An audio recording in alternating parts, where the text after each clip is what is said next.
데이터 과학, 빅데이터. 첫 번째, 빅데이터 개념에 대해서 우리 살펴보도록 하겠습니다.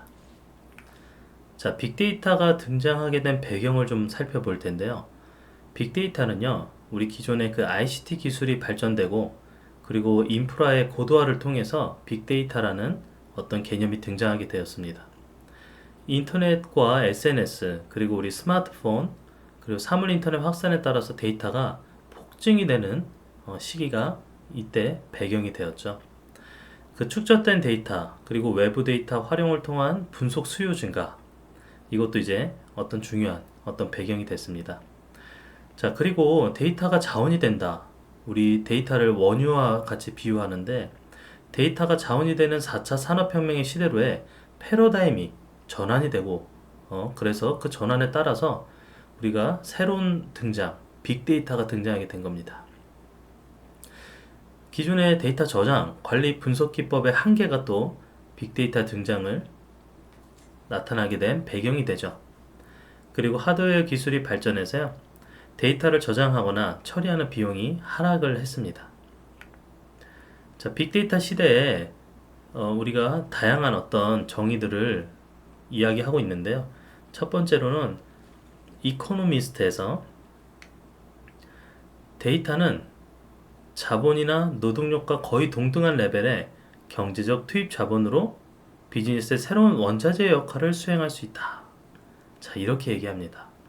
자, 그리고 또 MIT에서는요, 데이터 분석을 잘 활용하는 조직일수록 차별적 경쟁력을 갖추고 높은 성과를 창출할 수 있다. 이렇게 이야기를 합니다. 그리고 가트너, 우리 그 유명한 가트너에서도 빅데이터는 미래 경쟁력을 좌우하는 21세기의 원유, 이제 기업은 다가올 데이터 경제 시대를 이해하고 정보 고립을 경계해야 생존할 수 있다. 우리 그 다음에 맥킨지에서도요, 빅데이터는 혁신, 경쟁과 생산성에 있어서 차세대 첨단 주자이다. 그리고 다보스 포럼에서는 데이터는 화폐나 금처럼 새로운 자산이 될 것. 자, 이렇게 얘기했습니다. 자, 지금 이 빅데이터 시대, 바로 각각의 그 유명한 어떤 그 뭐 조사 기관, 이런 각 기관들에서 빅데이터 시대, 데이터의 중요성, 데이터 시대가 앞으로 미래의 먹거리가 될 것이다. 이렇게 주장을 하고 있습니다. 자, 그래서 데이터의 폭발적 증가, 얼만큼 폭발적으로 증가하느냐, 이거에 대해서 이 차트를 가져왔는데요. 그 전 세계의 네트워크를 우리 시스코라는 회사에서 굉장히 많은 네트워크 장비를 공급하고 있는데, 그 장비에 어떤 시스코 장비 그 회사가 전체 트래픽 점유율이 얼만큼 될 걸지를 이렇게 예측을 한 겁니다. 그래서 2017년도에 비해서요, 2018년도 그리고 2022년도까지 계속 증가되는 어떤 트래픽 증가 추이를 보입니다. 그래서 트래픽이 어떤 식으로 증가되냐 봤더니 다른 것이 증가하는 것보다는 가장 많은 비중을 차지하는 게 바로 스마트폰이 계속 증가되는 어떤 트래픽 유발을 시키는 그러한 요소라고 이렇게 분석을 하고 있습니다. 자, 그리고 정보기술 패러다임이 변화가 되었는데요. 그 패러다임의 변화는 우리가 PC 시대라고 할 수 있는 우리 초창기 그 시대, 이때는 패러다임이 디지털화, 전산화로 이 시대가 뭐 대부분 이루어졌고요. 그리고 PC 통신, 데이터베이스 뭐 이런 것들이 이 중요한 여기에 정보기술 이슈였습니다.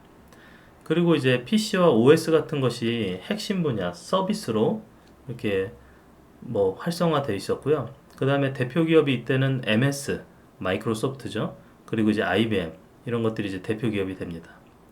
이때는 1인 1PC 시대, 이렇게 해가지고 어떤 정보기술의 비전을 공유하고 이랬었죠. 자, 그리고 그 다음에는 인터넷 시대가 이제 도래했죠. 인터넷 시대가 와서 온라인화, 그 다음 정보화, 이런 패러다임으로 변화가 있었습니다. 그리고 이때 당시에는요, 그 초고속 인터넷이라는 용어가 유행을 했어요. 그리고 WWW, 월드 와이드 웹, 그 다음에 웹 서버, 이런 것들이 이 시대의 주요한 이슈였고, 이때 우리가 알 수 있었던 어떤 서비스들은 포털 서비스, 검색 엔진 서비스, 그리고 웹 입점령과 같은 워드가 이때 등장을 합니다. 이때 대표되는 기업들이 구글, 네이버, 그 다음 유튜브 등이 이때 대표를 하는 기업들이었죠. 그리고 정보기술 비전은 클릭 이코리아에서 이 당시에 어떤 전자정부를 대표하는 어떤 전자정부 시스템을 도입하는 그런 시기가 있었습니다. 자, 그 다음에는 모바일 시대입니다. 자, 모바일 시대는 소셜화, 그래서 소셜 네트워크와 같은 그 소셜화, 그 다음 모바일화, 이런 것들이 어떤 패러다임의 변화에 주축이 됐고요. 그리고 모바일 인터넷, 스마트폰, 이때 이 스마트폰에 의해서 이 모바일 시대가 갑자기 확 이렇게 열리기 시작합니다. 그리고 이때 핵심 분야로는 스마트폰이랑 웹 서비스, SNS와 같은 어떤 핵심 분야 서비스들이 존재하고요. 이때 대표됐던 기업들은 애플이 뭐죠? 애플은 여러분 그 아이폰을 대표하는 우리 기업이잖아요. 그래서 모바일 시대를 선도했던 그런 아이폰이 있기 때문에 애플이 대표 기업이 됐고요. 그 다음 페이스북은 소셜 네트워크의 대표 주자가 됐어요. 그리고 이제 트위터도 마찬가지로 우리가 단문 그 마이크로 블로그 서비스로 트위터가 이제 인기를 끌고 지금도 트위터가 활성화되어 있죠. 그 다음에는 정보기술 비전으로는 손안의 PC, 그 다음 뭐 소통 이렇게 비전을 공유했었습니다. 자, 그리고 이제 어떤 시대가 왔냐면 바로 스마트 시대가 왔습니다.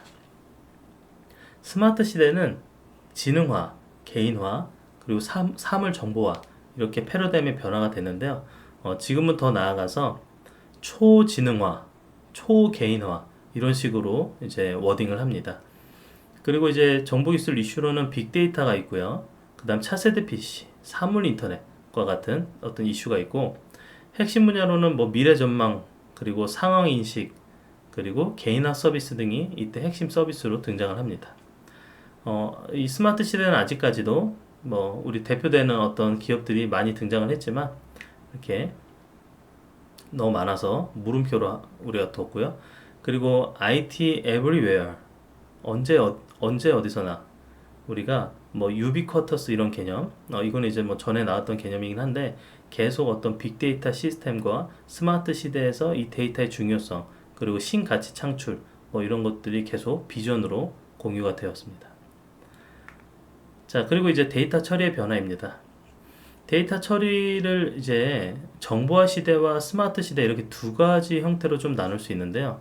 정보화 시대 때 1세대는 관계형 데이터베이스, 즉 주로 정형 데이터를 다루는 관계형 데이터베이스, 그리고 이제 데이터 웨어하우스와 같은 이런 어떤 데이터 저장을 하기 위한 어떤 이런 그 시스템을 사용했다면, 스마트 시대 2세대에는요, 이 비정형 데이터베이스를 사용하고, 이때 주요한 게 가상화, 클라우드 서비스와 같은 어떤 새로운 그 개념의 서비스가 등장을 합니다. 자, 그리고 정보화 시대에서 검색은 검색 엔진, 그리고 포털 서비스와 같은 게 이때 시작을 했죠. 그리고 이제 스마트 시대에는 자연어 처리, 음성 처리, 영상, 검색에 대한 이런 어떤 다양한 우리 멀티미디어 검색이 가능하도록 서비스를 하고, 그리고 이제 시멘틱 검색 서비스와 같이 어떤 의미에 대해서 우리가 쉽게 검색할 수 있도록 제공을 해주는 그러한 어떤 변화가 있었습니다. 그 다음에 이제 관리인데요. 관리는 지식관리 시스템, 우리 정보화 시대에는 KMS라고 해서 그 널리지 매니지먼트 시스템, 그리고 웹 2.0이 주요한 어떤 기술 어떤 변화였다면, 스마트 시대에는 플랫폼이 아주 중요합니다. 플랫폼, 그리고 소셜 네트워크, 집단 지성이 중요한 어떤 데이터 관리 측면에서의 변화라고 볼 수 있습니다. 그리고 이제 분석 관점에서는 정보화 시대에는 경영 정보, 고객 정보, 자산 정보 분석, 그래서 ERP냐, CRM이냐, 데이터 마이닝이냐, 이런 것들이 이제 중요한 어떤 변화였다면, 스마트 시대로 넘어서는 이것들이 이제 빅데이터 분석. 자, 빅데이터 분석에는 소셜 분석과 뭐 어떤 고급 형태의 분석, 그리고 시각화 같은 것들이 포함된 형태로 중요한 또 이슈로 자리를 잡습니다. 자, 그리고 추론 측면에서도요, 정보 시대는 없지만 이제 스마트 시대에는 상황인식 서비스, 개인화 서비스와 같이 어떤 추론에 대한 데이터를 기반으로 한 추론 방법에 대해서 서비스에 대해서 이렇게 적용이 되는 그런 시대가 온 것이죠. 자, 그리고 ICT 발전에 따라서 데이터가 변화를 했다고 우리 아까 봤잖아요. 이 차트를 보면은 그 메인프레임에서 PC 시대가 왔고 인터넷 모바일 시대 그리고 지금 현재 스마트 시대인데 스마트 시대에 이제 굉장히 중요한 것이 바로 빅데이터 그 다음에 인공지능 이렇게 우리가 이야기를 할 수 있습니다. 그래서 지금 현재 기하급수적으로 디지털 정보량이 증가하는 추이를 볼 수가 있습니다. 그 각각의 어떤 키워드가 여기에 주요한 키워드였는지를 우리가 한 번에 볼 수 있겠죠. 자, 그래서 우리가 그거에 대한 변화를 좀 보면은 메인프레임 컴퓨터에서 PC 시대, 모바일 시대, 스마트 시대로 이렇게 넘어오는데 그거에 따라서 데이터의 규모와 유형과 특성이 굉장히 많이 달라집니다. 자, 데이터의 규모는요, 그 엑사바이트. 근데 이 이후에는 제타바이트. 그 다음 제타바이트의 본격화되는 시대가 이렇게 도래를 합니다. 자, 그리고 유형도 기존에는 정형 데이터였는데 비정형 데이터를 다루고 그리고는 이제 사물정보, 인지정보와 같은 더 다양한 어떤 유형에 대해서도 실시간의 데이터에 대해서도 다룰 수 있는 그런 스마트 시대가 도래했고요. 자, 그리고 이제 데이터 특성으로는 구조화된 특성을 가졌는데 그 이후에는 다양성, 복합성, 소셜 이런 것들을 수용하고 그 다음에 현실성, 실시간성을 또 이렇게 스마트 시대에는 데이터 특성으로 다양한 어떤 특성들이 추가가 됩니다. 자, 빅데이터 시대를 준비한다. 자, 빅데이터 시대는요, 바로 데이터 경제 시대를 대비하는 연결과 협력입니다. 연결과 협력. 데이터가 이제 무한한 자원이나 활용 가능한 자원의 영역은 상호 연결과 협력으로 더욱 확장될 수 있다. 그래서 우리가 데이터 경제 시대에서는요, 서로 연결되고 협력하는 것이 중요합니다. 그리고 빅데이터 핵심 역량인 창의적 인력의 양성이 중요해요. 빅데이터는 이제 많은 데이터를 수집하는 것보다 무엇을 분석할 것인지 분명한 목적의식 그리고 통합적 사고력, 해석력이 중요합니다. 향후 미래 이제 데이터 관리자 등 분석 인력이 부족해져서요. 그 전문가 양성이 굉장히 중요한 어떤 일이죠. 그래서 우리가 이렇게 또 수업을 하고 있고요. 그리고 이제 데이터 신뢰 환경의 구축입니다. 데이터에 민감한 개인 사용자 정보의 노출 없이도 타당한 수준의 분석을 도출할 수 있는 방안을 고려해야 합니다. 데이터 그 신뢰가 있어야겠죠. 근데 뭐 데이터에 개인 정보가 포함이 되어 있거나 뭐 그런 부분이 이제 많은데 그런 것들은 우리가 적절히 개인 정보에 대해서 비식별화를 처리를 하거나 하는 어떤 부분들이 필요하겠죠. 자, 그리고 빅데이터 시장의 현황인데요. 지금 현재 뭐 미국, 중국, 일본 등 선진국들은요. 선진국도 이제 많은 국가들에서 빅데이터와 AI 분야에 관심이 높아요. 그리고 4차 산업혁명의 핵심으로 빅데이터 AI를 차세대 산업으로 선정하고 육성을 하고 있습니다. 뭐 우리가 잘 알고 있는 구글, 페이스북, 애플, 아마존, 마이크로소프트, 알리바바 등 전 세계의 세계적인 어떤 기업들 빅데이터와 AI와 관련된 핵심 기술 그리고 인재를 확보하기 위해서 투자 및 인수가 활발하게 진행이 되고 있습니다. 빅데이터와 AI를 도입으로 효과를 확인한 기업이 58%나 되고 비용 절감 효과가 40.6%로 만족도가 높은 편에 속합니다. 자, 여기에서 이제 표를 보면 이제 어떠한 구분으로 살펴볼 수 있냐면 고급 분석을 통한 비즈니스 의사결정을 돕는다, 서비스를 개선한다, 비용을 절감시킨다, 혁신이 있다, 빠른 시장 출시가 가능하다, 수익 창출이 있다. 자, 도입 효과에 따라서 이 순서를 차례대로 보면은 58%나 비즈니스 의사결정에 효과를 확인했답니다. 자, 고객 서비스도 34%, 비용 절감도 40% 이렇게 각각의 구분에 따라서 어떠한 도입 효과를 거뒀는지가 이렇게 정의가 되어 있습니다. 그리고 도입 목표, 도입 활용 뭐 이렇게 해가지고 우리가 도입 효과를 확인한 부분이 이만큼, 그 다음 도입 목표는 이랬는데 도입 활용을 통해서 얼만큼의 어떤 그 만족도를 얻었는지 이렇게 구분해서 살펴볼 수 있습니다. 자, 그리고 빅데이터 해외 시장 현황이에요. 해외 시장은 지금 지속적으로 빅데이터와 관련된 분야가 발전하고 있는데 지금 현재 우리가 2020년도 이렇게 기준으로 보자면 기준을 2020년으로 치자면 아직도 계속 꾸준히 성장해야 되는 그런 부분들이죠. 그런데 이제 증가되는 추이를 보면은 서비스와 하드웨어와 이제 소프트웨어로 구분이 되는데 점점 소프트웨어가 좀 많이 증가되는 추이로 늘어난 걸 알 수 있습니다. 자, 그리고 빅데이터 국내 시장 현황인데요. 국내 시장은 이런 식으로 2017년부터 2020년도까지 어떤 식으로 그 시장이 발전되고 있는지를 살펴봤는데 이 계속 발전된 추이로는 지금 연 20 몇 프로씩 계속 성장되는 추이를 볼 수 있습니다. 그래서 약 25%, 20% 사이를 계속 성장해서 빅데이터도 지금 국내에 굉장히 많은 성장을 일으키고 있다. 자, 그리고 네, 이렇게 해서 계속 이제 뭐 정부도 이 빅데이터 관련된 투자를 계속 확대해서 진행을 하고 있죠. 자, 그리고 이제 부분별 빅데이터 투자 비중인데요. 지금 현재 2017년도, 2018년도 모두 서비스에 대한 투자가 가장 많은 비중을 차지합니다. 27%, 그 다음 30%, 27%, 30%. 자, 그리고 두 개를 비교하면요. 서비스와 소프트웨어 비중은 증가했고, 그 다음 하드웨어의 비중은 좀 감소한 걸 볼 수 있어요. 이게 왜냐면은 그 기존의 빅데이터 관련 투자가 하드웨어 중심으로 일단은 그 인프라를 구축하는데 급급했는데, 이제는 빅데이터를 활용한 서비스, 그리고 이를 위한 뭐 소프트웨어에 대한 투자, 이런 식으로 변화되는 양상을 볼 수 있습니다. 자, 빅데이터 인력의 현황이에요. 인력을 보면은 지금 데이터와 관련돼서 데이터 아키텍처, 개발자, 엔지니어, 분석가, 그 다음 데이터베이스 관리자, 그 다음 데이터 과학자, 컨설턴트, 기획자, 이렇게 각각이 구성이 되어 있는데, 지금 현재 빅데이터 인력이 어떤 식으로 분포가 되어 있는지를 한눈에 볼 수 있습니다. 자, 그리고 이 향후 유망한 업종, 이 빅데이터가 향후 유망할 것이라고 생각되는 업종이 물류유통 분야, 그 다음 IT, 그 다음 의료가 되겠습니다.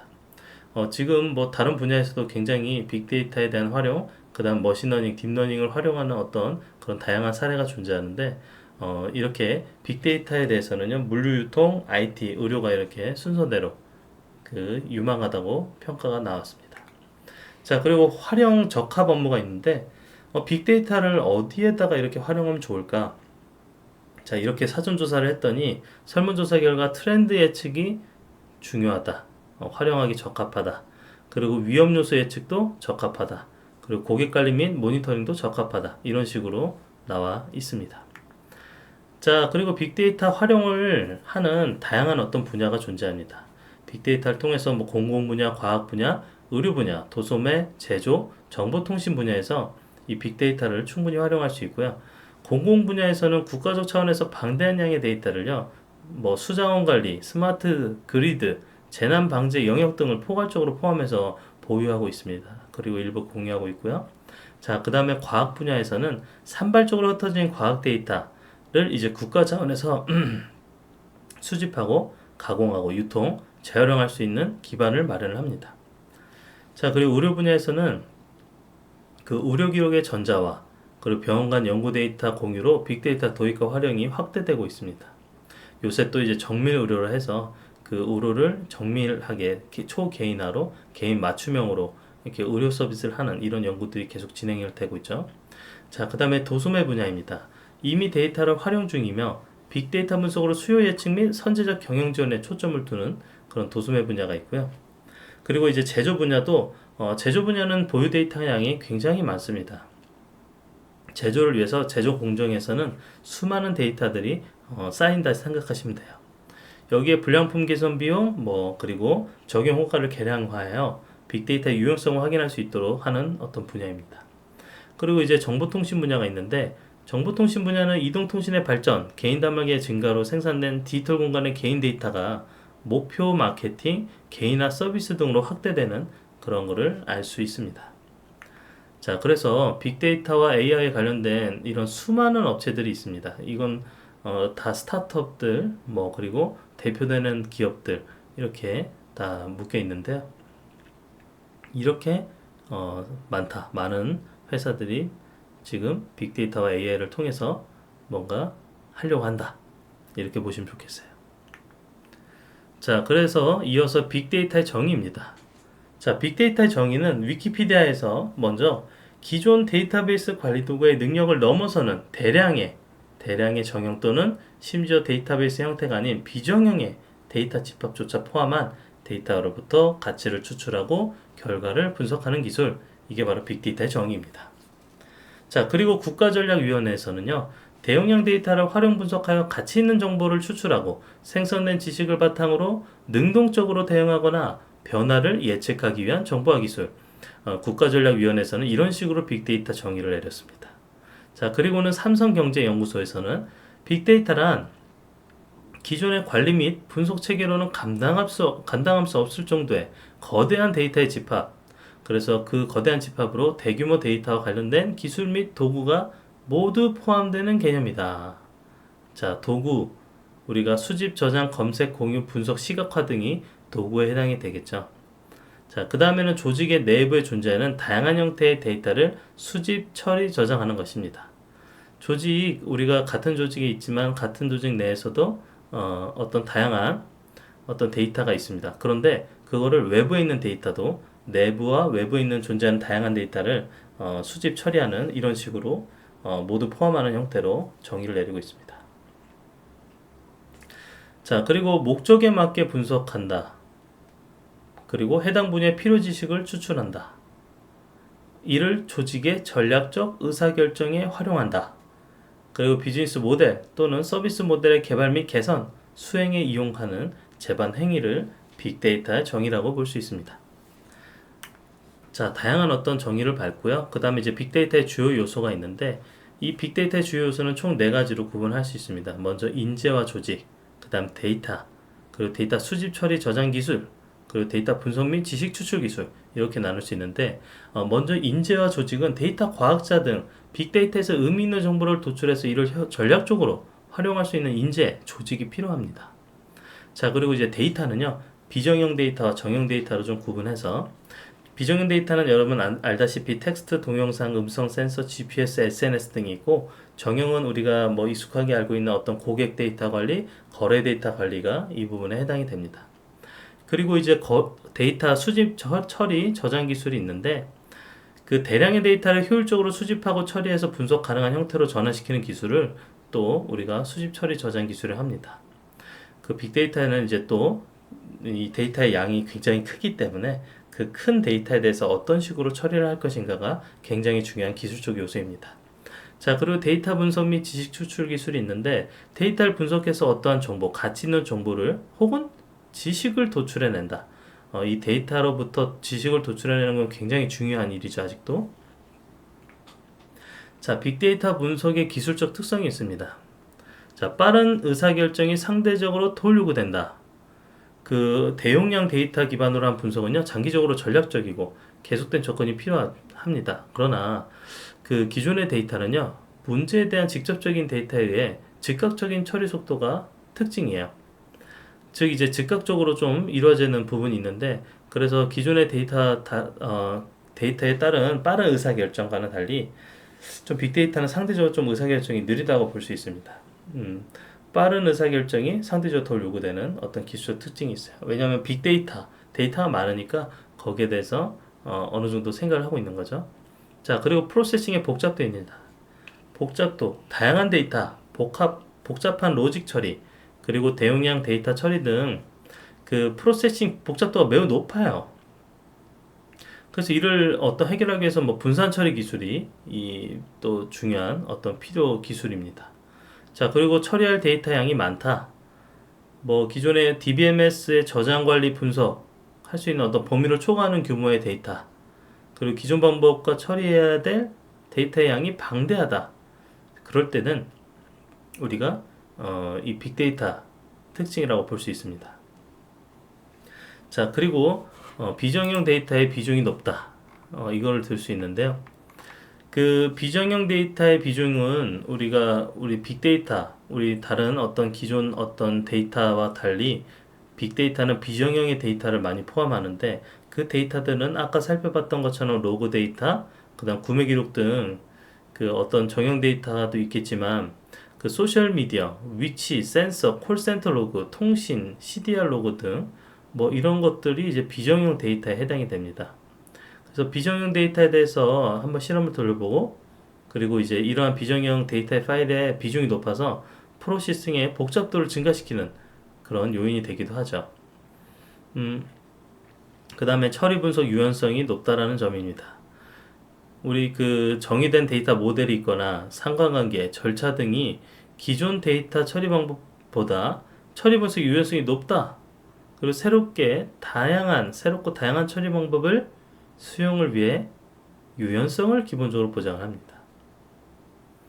자, 그리고 동시 처리량이 낮다라는 어떤 기술적 특징이 있습니다. 대용량 데이터, 대용량 복잡한 처리, 뭐 이런 것들을 특징으로 하고 있어서 동시에 처리가 필요한 데이터 양은 낮으나 다양한 데이터들의 관계를 처리하는 데 유용할 수 있습니다. 또한 실시간 처리가 보장되어야 하는 데이터 분석에는 적합하지 않은 특성이 있겠죠. 자, 그리고 특징에 대해서 우리가 표로 한번 살펴볼게요. 빅데이터의 특징은 규모, 다양성, 속도, 정확성, 가치 다 V로 시작을 합니다. 그래서 우리가 이거는 5V다 이렇게, 혹은 또 여기다 뭐가 추가돼서 7V다 이렇게 여러 가지가 추가되기도 합니다. 자, 그 규모에 대해서는요, 볼륨은 그 기술적 발전, IT 일상화되면서 정보량이 증가했다고, 폭증했다고 우리 설명을 들었잖아요. 그래서 뭐 제타바이트 시대로 진입하게 되는 이런 규모의 상승이 있었습니다. 자, 그 다음에 다양성이에요. 다양성은 우리 그 여러 가지 데이터 종류의 타입이 증가하고 있습니다. 그래서 로그 기록이나 뭐 소셜 위치 소비, 현실 데이터 등 데이터의 종류가 이제 증가를 하고 있고, 텍스트나 뭐 그 밖에 멀티미디어, 비정형화된 데이터 유형에 대해서도 다양하게 등장을 하게 되었습니다. 자, 그 다음에 속도예요. 사물 정보, 스트리밍 정보 등 실시간성 정보가 많이 있습니다. 그래서 그런 정보들이 계속 증가하고 있는 추인데, 실시간성으로 인해서 데이터의 생성, 이동 속도가 증가되는 문제가 있겠죠. 그래서 다양한 대규모의 데이터 처리 및 가치 있는 현재 정보를 활용을 위해 데이터를 처리 및 분석 속도하는 게 굉장히 중요합니다. 자, 그리고 정확성입니다. 정확성은 우리가 그 빅데이터의 특성상 그 데이터들을 기반으로 분석을 수행합니다. 그 방대한 데이터들 기반으로 그 분석을 수행하는데, 데이터의 분석이 질이 높은 데이터를 활용하는 것이 분석의 정확도에 영향을 주죠. 그래서 어떻게 정확성을 높일 것인가, 이 데이터를 통해서 서비스를 할 때 정확도를 얼만큼 끌어올릴 것인가, 이게 이제 굉장히 중요한 부분입니다. 그리고 이제 가치는 빅데이터가 추구하는 것이 가치 창출이에요. 그래서 이 마지막에 이 밸류가 가장 중요하다 볼 수 있는데, 빅데이터 분석을 통해 도출된 최종 결과물이 기업이 현재 당면하고 있는 문제를 해결하는 데 통찰력을 주거나 유용한 정보를 제공한다. 그럼 굉장히 중요한 가치가 산정이 되겠죠. 자, 그리고 빅데이터의 분류입니다. 분류는 우리 구분을 하기 위해서 정형, 반정형, 비정형으로 우리 데이터의 분류를 크게 분류를 하는데, 정형 데이터는 우리가 배웠다시피 고정된 필드에 저장된 데이터, 그리고 관계 DB처럼 스키마 형식에 맞게 저장된 데이터, 그래서 예로는 관계형 데이터베이스, 스프레드시트가 포함되어 있습니다. 당연히 정형 데이터의 경우에는 수집의 난이도가 대부분 쉽고, 그 다음 스프레드시트라도 파일 내부의 형식을 가지고 있어서 처리가 좀 쉽습니다.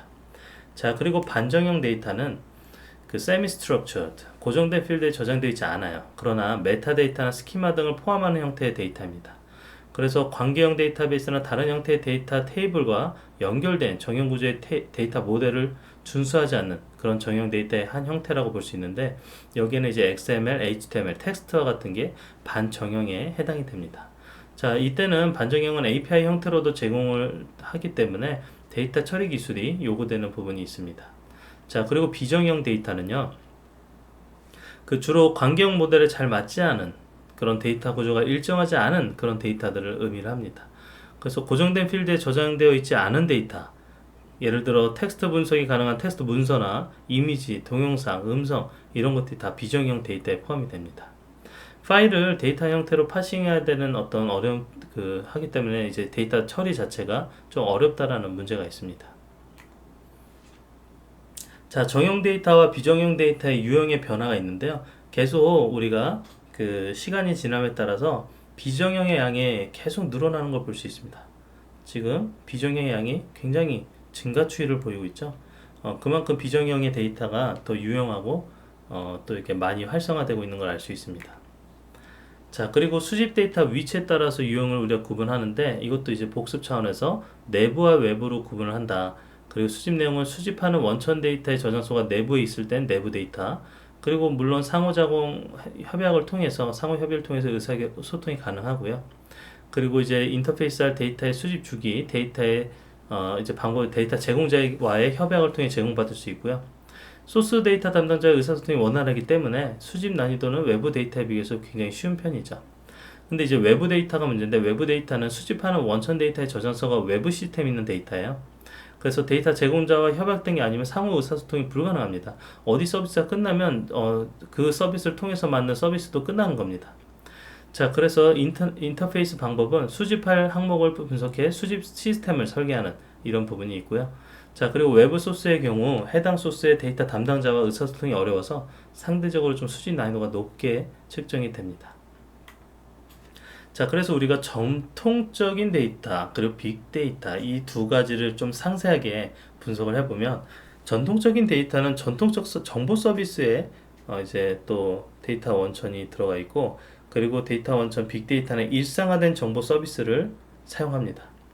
자, 목적은 또 달라지죠. 정통적인 데이터는 업무와 효율성, 그런데 이제 빅데이터는 뭐죠? 사회적인 소통을 하겠다, 자기 표현을 하겠다, 사회 기반 서비스를 한번 만들어 보겠다, 이런 식의 어떤 데이터 기반의 목적, 사업성이 있는 어떤 목적, 내가 서비스화 만들 수 있는 어떤 그런 목적이 분명하게 존재하는 거죠.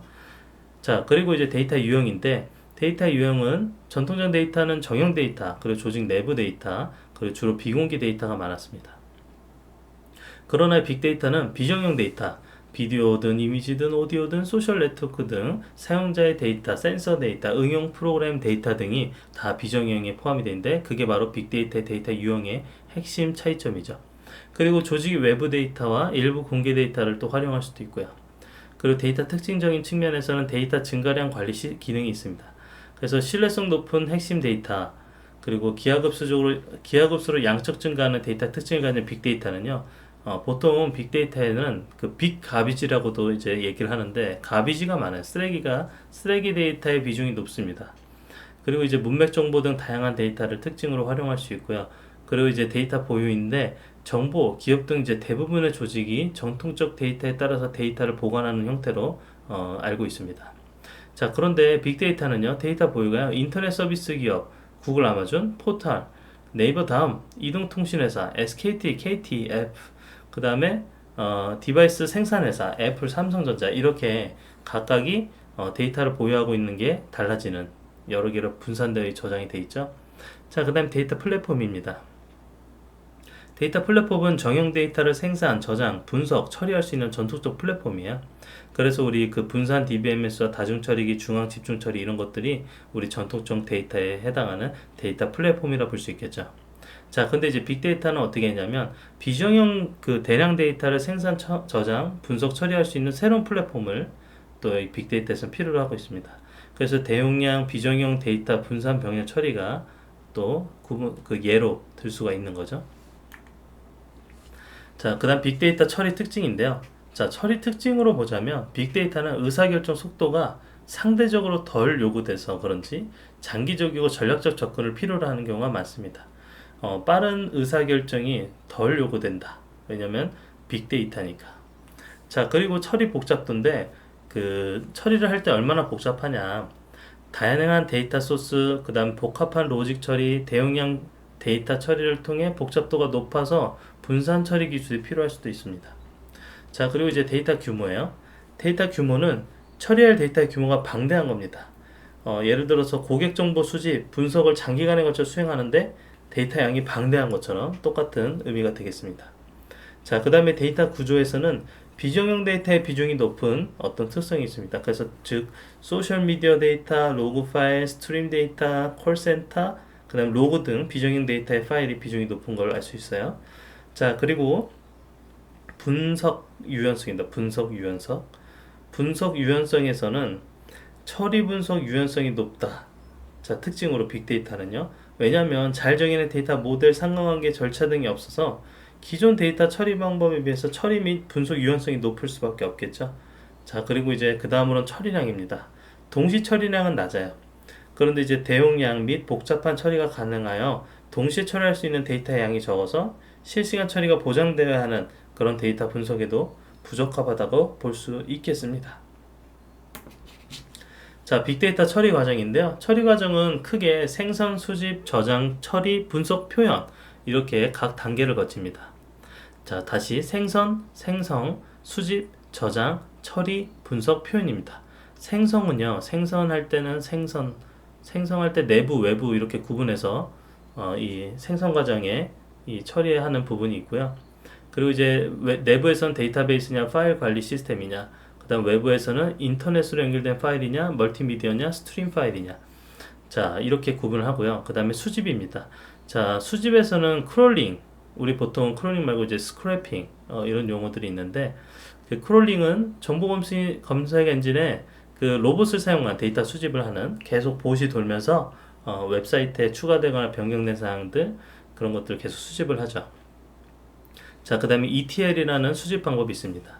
우리 보통 ETL 어디서 보냐면 각각의 다양한 데이터 소스로부터 이제 데이터를 모으고 싶을 때 ETL을 쓰는데, ETL은 Extraction, Transformation, Loading의 세 가지 앞자를 따서 ETL이라고 합니다. 그럼 소스 데이터의 추출, 전송, 변환, 적재 이런 것들이 가능하겠죠. 그 다음에 이제 저장 측면인데, 저장은 그 NoSQL, 스토리지, 서버 이렇게 좀 구분해서 영역을 나눌 수 있고요. NoSQL은 당연히 빅데이터, 뭐 비정형 데이터 관리하는 측면으로 사용을 하고 거기에 저장할 수 있고요. 그 다음에 이제 스토리지는 빅데이터를 저장할 수 있는 어떤 구성으로 돼 있어야 되고, 서버도 초경량 서버 이런 식으로 구성이 돼 있어야 됩니다. 자, 그 다음에 처리는 맵 리듀스, 프로세싱 이렇게 두 가지로 구분이 되는데, 맵 리듀스는 데이터 추출, 그리고 프로세싱은 다중 업무 처리, 뭐 이렇게 좀 구분을 합니다. 자, 그리고 분석은 빅데이터를 분석하는 거라서 우리 NLP, Natural Language Processing, 자연어가 대표적인 어떤 빅데이터라 볼 수 있습니다. 그래서 자연어를 어떻게 처리하는 것인가, 그리고 이제 머신러닝, 기계학습으로 데이터의 패턴을 발견하는 그런 것들, 그 다음에 이제 시리얼라이제이션, 직렬한데 데이터 간의 순서화를 의미하는 어떤 기술입니다. 자, 그리고 표현으로는 가시화, 획득이 있는데, 그 시각화 통해서 우리가 데이터를 도표나 그래픽적으로 표현할 수 있고, 그 다음에 획득, 데이터의 획득 및 재해석을 또 우리가 주어줄 수 있습니다. 자, 그래서 제가 이렇게 그 각 단계의 처리에 따라서 이렇게 그림을 그렸는데, 자, 이거 한 장이 이제 우리가 이제 대부분 많은 어떤 빅데이터와 관련된 내부의 어떤 에코시스템에 필요한들 그런 로그들을 다 집어넣습니다. 그래서 데이터 생성 과정에서 어떤 정형, 비정형 데이터들을 가져오는데, 거기는 뭐 비즈니스와 관련된 어떤 데이터들, 뉴스, 그 다음에 소셜 네트워크, 신문, 공개 데이터, 블로그 데이터 같은, 그 다음에 DBMS, 로그 데이터, 웹 데이터, 주식 데이터 이런 것들이 다 우리 데이터 수집단으로 넘어갑니다. 자, 그럼 수집에서 뭐 하냐? 빅데이터 수집 그 분석을 위해서 다양한 데이터 수집하는 겁니다. 가공하고. 그래서 문서 텍스트를 추출하거나 자연어 처리를 도와주거나 텍스트 마이닝을 하거나, 그 다음 정제하는 리파인, 오픈 리파인을 사용하거나, 데이터 직렬화에 그 뭐 사용을 하거나, RDBMS 데이터 수집, 로그 데이터 수집에 또 추가적인 어떤 기능들을 사용하거나 할 수 있습니다. 그리고 이제 그 앞단에 실시간으로 받아야 된다 그러면은 스트림 데이터 수집을 또 스톰이나 카프카를 통해서, 액티브 MQ를 통해서 적용을 할 수 있겠죠. 자, 그리고 이제 데이터 저장 및 처리입니다. 키밸류 기반의 효율적인 분산 데이터 저장, 그리고 맵 리듀스를 이용한 빅데이터 처리가 가능하잖아요. 근데 여기에는 이제 스트리밍 데이터 플로우 엔진과 같은 플링크, 그리고 데이터 플로우 그래프, 테즈, 그 다음 워크플로우 스케줄러, 그 다음 우지라고 그러죠. 우지, 그 다음에 하도 관리 모니터링 안바리, 그리고 이제 나이파이 이렇게, 그 다음에 주키퍼 이런 식으로 좀 구분해서 어떤 데이터가 어떤 식으로 동작하는지, 어떻게 이 동작이 잘 끝맞춰졌는지 이런 것들 우리가 이제 중요한 요소가 되겠죠. 자, 그리고 여기에 이제 그 스파크가 있습니다. 스파크는 이제 맵 리듀스의 어떤 단점을 인메모리 기반 구조로 새롭게 만든 어떤 플랫폼인데, 여기에 이제 스파크 스트리밍, 스파크 SQL, 그 다음에 스파크 내에서 머신러닝이 돌릴 수 있는 이런 여러 가지 다양한 기능들을 추가해주고 있습니다. 자, 여기에 또 이제 분산된 환경에서 하둡을 쓰는, 그 다음에 HBase를 쓰는 어떤 것들을 구성할 수도 있고요. 그 다음에 레디스나 카산드라와 같이 또 이렇게 어떤 새로운 모델을 만들어서 새로운 어떤 저장 및 처리가 가능할 수 있도록 제공하는 경우가 많이 있습니다. 자, 그리고 이제 데이터 분석인데요. 통계, 마이닝, 머신러닝, 데이터 분석 알고리즘 돌려야겠죠. 그때 이제 마하웃 같은 하둡 기반의 마하웃, 그 다음에 앵커스, 스파크, 머신러닝 라이브러리, 그 다음에 H2O AI 그런 것들이 있고, 이제 스칼라 같은 것들도 좀 호환성 있게 동작시켜야 되고, 그 다음에 이제 아파치에는요, 제플린이라 그래서 그 주피터 노트북을 만드는 것처럼 미리 어떤 지정된 형식에 따라서 색깔을 기준으로 만들 수 있게 사용할 수 있게. 자, 그 다음에 이제 그래프X가 있는데, 그래프X는 그래프 데이터에 대해서 처리를 효율적으로 할 수 있게 하는 그런 스파크에 포함된 라이브러리를 볼 수 있습니다. 자, 그 다음에는 데이터 분석에서 엘라스틱 서치, 실시간 검색 및 분석 엔진을 통해서 우리가 검색에 활용할 수 있고요. 자, 그 다음에 R이 있습니다. 우리 그 통계형 언어로 많이 쓰이는 R.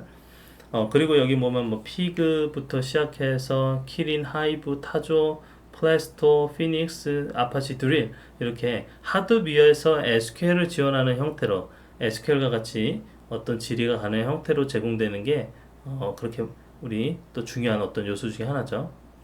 자, 그리고 이제 데이터 표현. 데이터 표현은요, 데이터 시각화를 이용한 데이터 표현입니다. 여기에는 이제 D3와 같은 시각화 라이브러리가 포함될 수 있고, 그 다음에 시각화도의 계피, 그 다음에 이제 키바나와 같은 그 엘라스틱 서치와 연동이 돼서 사용하는 어떤 데이터 시각화 표현이 있고요. 그 다음에 R에서는요, 웹 인터페이스, 샤이니와 같은 그런 웹 인터페이스를 사용할 수 있게 허용을 해주고 있습니다. 자, 이렇게 해서 그 각각의 그 빅데이터의 단계가 어떤 식으로 이루어지고 어떤 식으로 활용이 되는지를 일일이 세부적으로 한번 살펴봤습니다. 자, 오늘은 그 빅데이터 개념부터 빅데이터에 대해서 등장하게 된 어떤 이유들, 그런 것들을 살펴봤고, 그리고 각각 필요한 어떤 역사적 스토리들, 그 다음에 중요한 빅데이터의 특징들, 그런 것들을 이제 우리가 살펴봤습니다.